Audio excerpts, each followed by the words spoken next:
Yeah, good morning, students. In the previous class, we had a discussion on different operations which can be performed on arrays. Now, in this particular session, we would like to discuss about the insertion operation in arrays. Now, I would like to share my screen.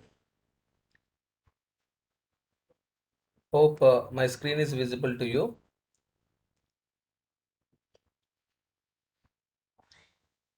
So, this is week 2, lecture 1, insert operation in arrays. That is the topic for discussion. So summary of the previous classroom discussion topic is that we had discussed about the space complexity of an algorithm and time complexity of an algorithm.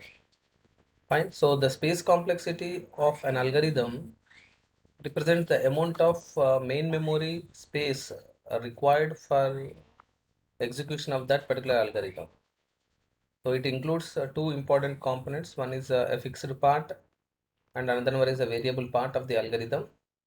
So the summation of this fixed part as well as variable part gives you the space complexity of that algorithm. The next, time complexity of an algorithm represents the amount of time required for the algorithm to completely execute.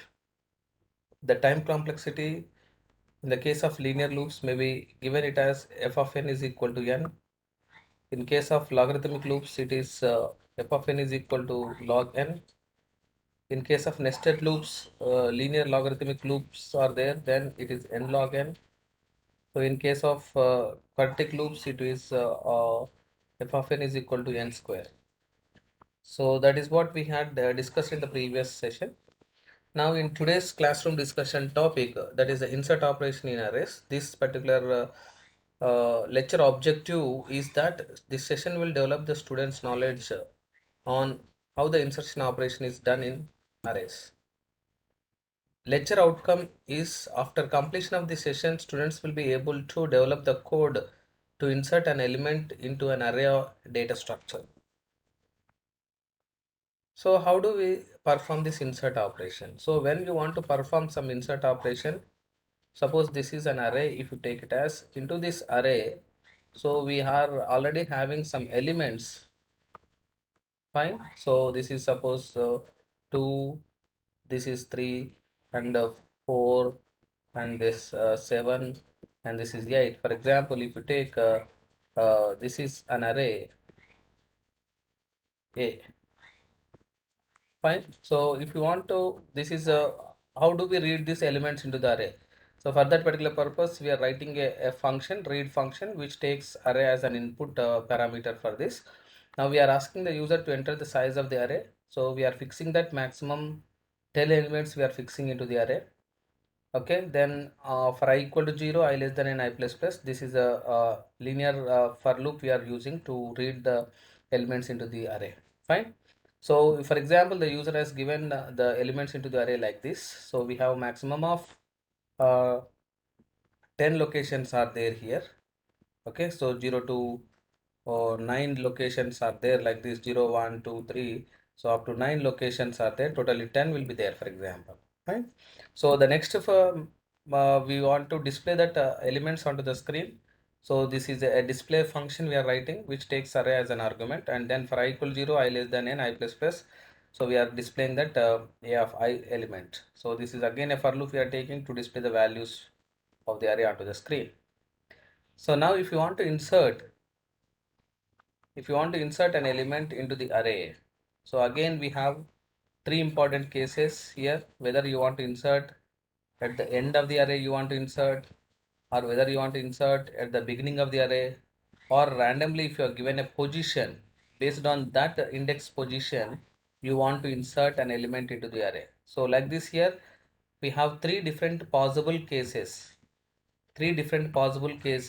to insert an element into the array. Fine. So we are going to discuss all these three possible cases. So this is the first case, insert underscore end is a function we are writing to insert an element into the array at the end. So first of all, we are trying to check whether the n value is greater than the size of the array. So suppose if you have fixed this maximum size as 10, so the number of elements in the array n is greater than or equal to 10, it is not possible to insert that new element. Okay, so n is the present number of elements into the array. Currently how many elements are there in the array represents this n value, and size represents the maximum size of the array. So maximum size we have assumed it as 10 elements we can store. So if n is greater than or equal to size, then we are printing a message, error message, that not possible to insert. Otherwise, there are some free locations in the array we can insert a new element. So enter the element. So we are reading that element into this variable ELE, and a of n is equal to ELE. Just we are inserting that ELE element at the nth location, and then number of elements we are incrementing by 1. So this is a second, another variation of insert operation, insert at the beginning, insert beginning. So again we are checking if n is greater than or equal to size, then it is not possible. Otherwise we can insert the element into the array. So when you are trying to insert an element into the array at the beginning, so that is nothing but in the 0th location we are trying to insert an element. So in the 0th location we are trying to insert an element into the array. So then what we have to do here is that, so we have to move this element into this location and this element into this, because we have to vacate this 0th location element. So we have to move this element into this. So we have to move this element next location, and then we have to move this element into this next location. Then this location becomes free in this array A. So there is a lot of data movement will be there. So to move that, so we are making use of a for loop here. For I equal to n, I greater than 0, I minus minus, if a of I is equal to a of I minus 1. So this is the for loop we are using to move the elements or forward, so that this 0th location element becomes free. Then a of I is equal to, when I equal to 0, this condition becomes false, we will come out of that. So a of 0 is equal to the element. So whatever the element you want to insert, new element, that you can insert here. And then the total number of elements currently in the array becomes it as 1 more than previous. So that is the reason n is equal to n plus 1. So this is what at the beginning. Then the third possibility is that the insert at a given position.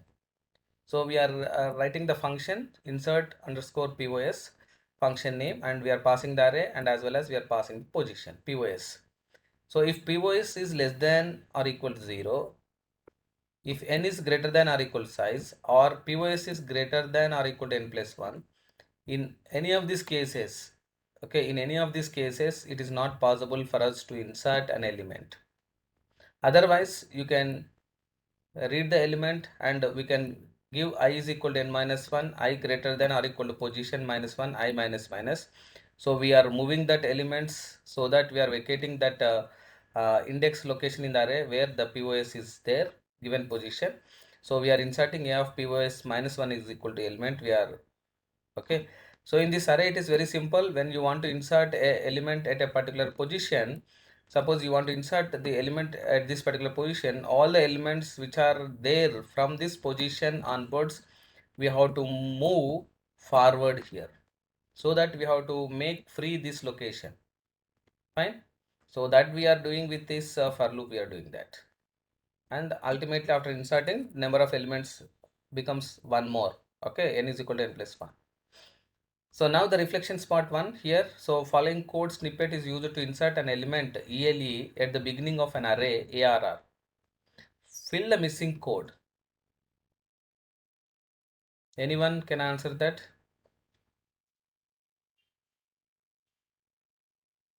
Exactly. This is ARR of I is equal to ARR of I minus 1, and then ARR of 0. ARR of 0 is equal to element. Fine. So if you are not able to answer this question, please watch the video from the beginning once again. So lecture outcomes are revisited here. After completion of the session, students will be able to develop the code to implement the insert operation on array data structures. So summary of this today's session is that in today's classroom discussion topic, we implemented this insert operation so that we are classifying this insert operation in three different cases.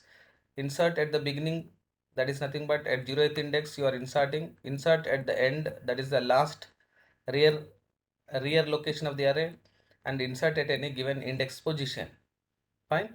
So insert at the beginning of the array. When the insert happens at the beginning of the array, it causes all the existing data items to be shifted one location in the forward direction. In the same case, if you want to insert at the given index position, so we have to move all the elements from the array from the given index position to the left right side, so that we have to make free that particular ith given position index value for inserting a new data element. Now this is a lecture level practice problem. So you are supposed to write the code for this particular problem. Develop the code to insert an element at a given index position in an array of elements. Fine. So now these are the further references. So we can refer this classic data structures by Debasish Sabante textbook for implementing all these operations related to the data structures. Okay. So thank you one and all.